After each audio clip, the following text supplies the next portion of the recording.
I'm so excited to be with you again for a second segment of Rollin with the Rabbi. Today I'm taking some of your questions. And the first comes from a past president in the congregation. And the question is, how have you adapted your rabbinate in these times? What have you learned from the experience? How have I adapted? It's a great question. In terms of adapting, I've had to learn to bring an entire congregation online in all types of digital and virtual platforms. I had to learn that my counseling skills could also be utilized in helping people navigate the mute and video functionality buttons on their Zoom as well. I've had to adapt to leading services in front of an empty sanctuary. Being in relationship with people is something that I thrive off of, and it took some time to get used to in this new pandemic normal.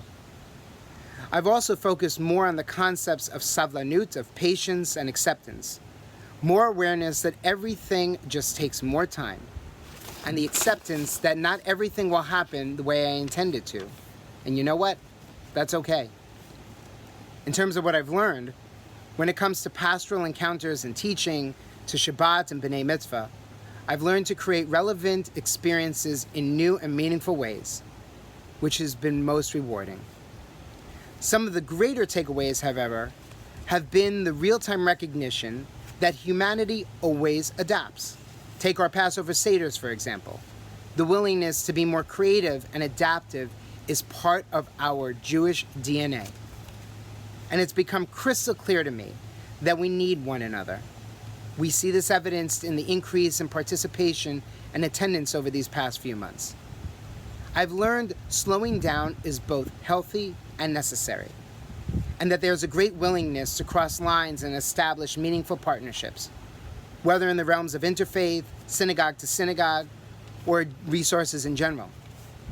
But perhaps most important is being guided by Jewish values in this critical way in how we make decisions on worship, study, celebration, and comforting one another through these uncharted waters.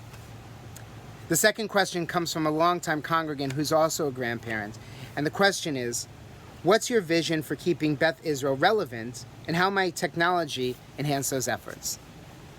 Both for the short and long term, we must first recognize uniqueness. The uniqueness that is found in each of our programs and experiences of Beth Israel, which has practical implications as we examine the unique aspects and need of different parts of our congregation. For example, think about the essential needs of our early childhood center. It plays differently than those who might participate in worship or congregational learning. Some program areas, like worship and study, can be powerfully experienced online, while others may not. Decisions impacting one area of our community may not apply to others, and our work is to find the holiness and the uniqueness in each situation and respond to it as best we can. While holding that uniqueness, we must be able to respond through both adaptation and innovation. Most of us, as of late, have already seen that technology can be a powerful medium for participation, for expression, and belonging. We know that when this crisis is over, the lessons we have learned and the new modalities of learning and communicating and worship and congregating will serve us well as we move into and long after the normal of post-pandemic life, whatever that may be. So many of us have noted the centrality of importance of Beth Israel in our isolation from one another, and Jewish community is central. And the truth is, we need one another. And I believe that digital and virtual platforms will continue to provide us multiple portals of entry into our beautiful sacred community. And we are just opening the chapter on exploring and the potential, and we'll have more to share with you as time goes on.